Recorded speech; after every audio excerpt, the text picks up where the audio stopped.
first, and today we're going to talk about protein. You're going to get some recommendations based on protein. As with most things in nutrition, there's no simple answer. So the questions are going to come in. Your ideal intake of calories and protein depends on your health, body composition, your goal, and the type, intensity, duration, and frequency of your physical activity and or exercise. And even taking all this into account, you'll end up with a starting number which you'll essentially need to adjust through a little bit of self-experimentation. And we're going to give you the protein requirements that we expect you to be hitting, okay? It's more of a marker. And daily protein requirements that we'll give you are expressed in grams, either per kilogram of body weight or per pound of body weight. And there are some ranges that we're going to run through now. We'll do them in grams per kilogram, but in the transcript, I'll also put them in grams per pound.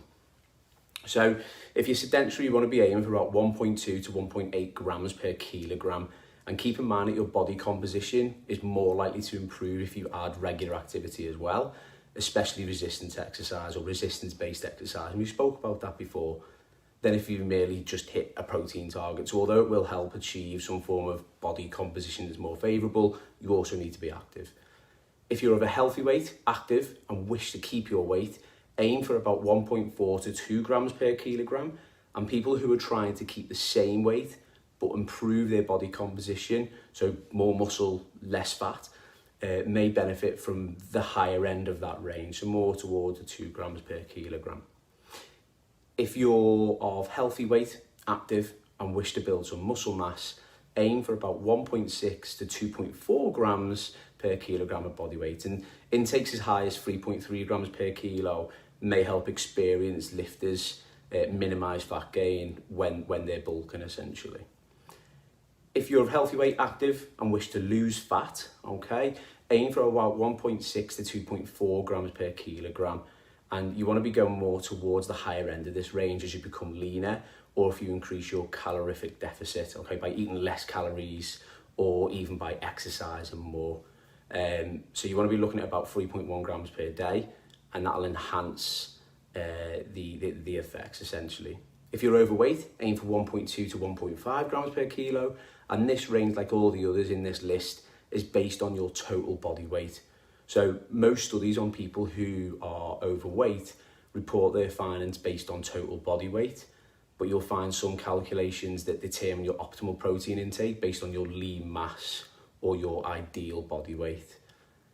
If you're overweight, fat loss should obviously be your priority for health first and foremost, but that doesn't mean you cannot build some muscle over the same period in time. So you can still lose fat and build muscle.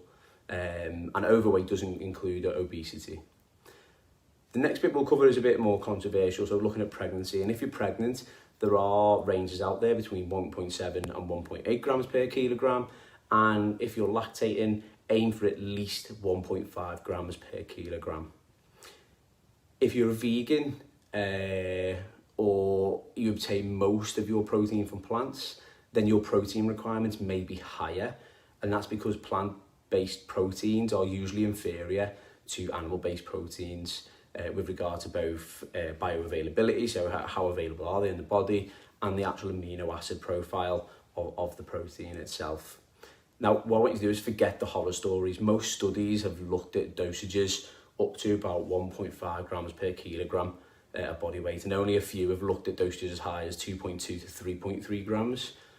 However, in healthy people, even those higher dosages don't seem to have any negative effects. And I know once we prescribe these protein requirements in line with what we've got here, people will probably look towards NHS guidance of 0.8 grams per kilogram. Now it's simply not enough, and it's not conducive to good health, and it's not conducive to achieving your body composition requirements, what you want out of this for yourself, and to maintain a healthy and active life moving forward. So they're the requirements that we're going to lay out here at Run Ahead First, and I hope they're of use.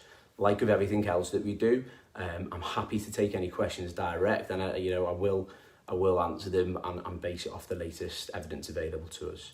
I hope that's been of use. I hope that's cleared up some questions. When it comes to protein and diet, it usually raises more questions and clears and provides answers. So I am happy to take those questions.